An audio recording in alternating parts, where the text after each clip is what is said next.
Hey guys, welcome back to IluMind. Adam Smith was a Scottish brainiac. Back in 1776, he wrote a book. It was called An Inquiry into the Nature and Causes of the Wealth of Nations. That's a mouthful, right? Most people just call it The Wealth of Nations. This book is a big deal. It's like the Declaration of Independence for economics. Smith's ideas changed how we think about money, business, and well, the whole shebang. Before Smith, mercantilism ruled. Countries hoarded gold like Smoke the Dragon. Smith said, "Nah, mate, wealth isn't about how much gold you've got stashed away." He reckoned real wealth comes from what a nation can produce. Think goods and services, the stuff people actually need and want. Revolutionary, right? One of Smith's biggest and most revolutionary ideas was the division of labor, a concept that would change the way people thought about work forever. It might sound a bit dull at first, but when you look closer, it's actually a stroke of genius that shaped the modern world. Imagine trying to make a simple pin all by yourself. You'd have to dig up the metal from the earth, melt it down in a blazing furnace, shape it just right, sharpen the tip, and somehow manage not to burn your fingers in the process. A right pain in the neck, and incredibly slow.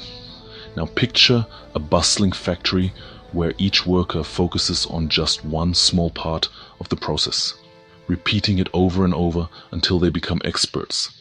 One person draws out the wire, another straightens it with practiced hands, someone else cuts it to the perfect length, and others add the finishing touches. Smith realized that dividing work this way makes everyone way more productive. Why? Specialization. When people focus on a single task, they get faster, more skilled, and even invent clever shortcuts. Each worker becomes a whiz at their one task. They learn the best, fastest way to do it, and their confidence grows with every pin they help create. Plus, no time is wasted switching between different jobs or learning new skills on the fly. The whole process flows smoothly like a well-oiled machine. Smith reckoned the division of labor was the secret to boosting production, making goods cheaper, and helping everyone become a little bit richer in the process. Not a bad idea for 1776. In fact, it's a principle that still powers factories and teamwork today. Here's where things get really interesting. When we look at how markets work, it's easy to think there must be some grand design or mastermind behind it all. But the truth is, the order we see emerges from countless individual choices, each person acting on their own. Smith believed in the power of self-interest. He argued that people, when left to make their own decisions, naturally look out for themselves and their families. This isn't selfishness in a negative sense, it's simply human nature to want to improve our own lives. He said that when people are free to pursue their own economic interests, something magical happens. The invisible hand of the market takes over. Without anyone planning it, resources get allocated efficiently, and goods find their way to those who need them most. Don't worry, there's no spooky magic here. The invisible hand is just a metaphor, a way to describe how individual actions unintentionally benefit society as a whole.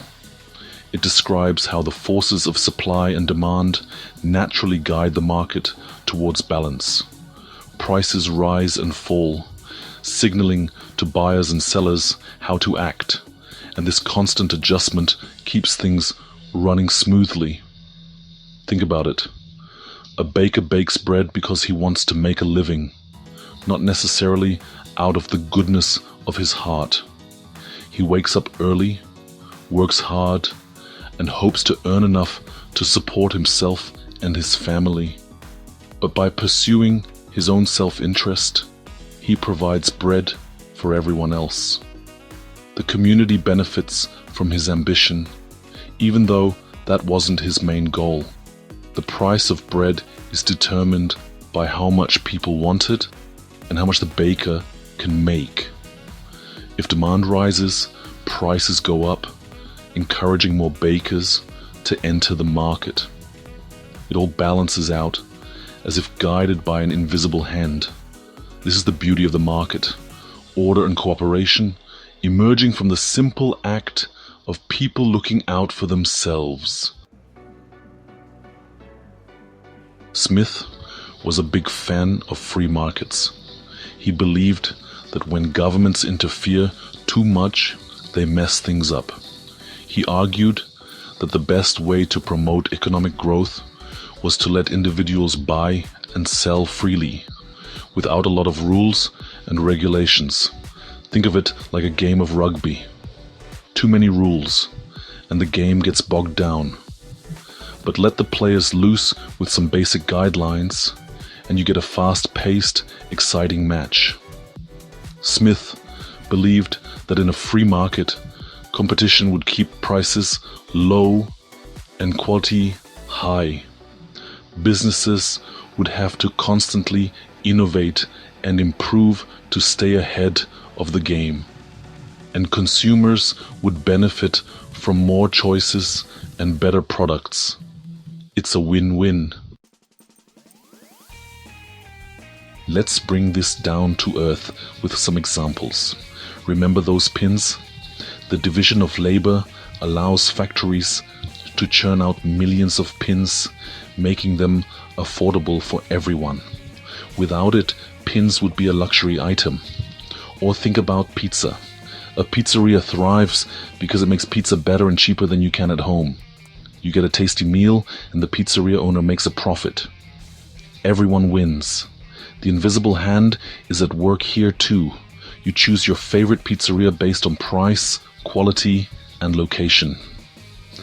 The pizzeria responds to your preferences by trying to offer the best pizza at the best price. The market stays balanced and everyone gets fed. The wealth of nations was a game changer. It literally changed the way people thought about economics. Before Smith, mercantilism was all the rage. Countries thought the key to wealth was hoarding gold and exploiting colonies. Smith said, "Hold on a minute. Real wealth comes from production, trade, and letting people pursue their own economic interests." His ideas sparked the Industrial Revolution and led to the rise of capitalism. Not bad for a book published over 200 years ago. Now I know economics might not sound like a barrel of laughs, but trust me, Smith's ideas are more exciting than a supernova. Think about it. The invisible hand, the magic of the market, the power of self-interest to make everyone better off. It's like a giant puzzle that's constantly evolving and changing. And let's be honest, who doesn't love a good bargain? Free markets give us more choices, lower prices, and better products. That's something to smile about. One of my favorite quotes from The Wealth of Nations is one that truly stands the test of time. It is not from the benevolence of the butcher, the brewer, or the baker that we expect our dinner, but from their regard to their own interest. Smith's words remind us that the everyday goods and services we rely on don't appear out of thin air. This quote perfectly captures Smith's central argument about how economies function. We don't rely on the kindness of strangers to meet our needs, nor do we expect people to work solely out of goodwill. Instead, it's the self-interest of individuals, each pursuing their own goals and ambitions, operating within a free market that drives economic prosperity. When people act in their own interest, they unintentionally contribute to the well-being of society as a whole. It's a powerful idea, and one that's just as relevant today as it was in 1776, when Smith first published his groundbreaking work. So, there you have it. The Wealth of Nations in a nutshell. Its lessons are as important now as ever, offering insight into how our world operates. Thanks for watching. If you enjoyed the video, do me a favor and let me know in the comments. You can also let me know which book summary you'd like to see next. See you next time.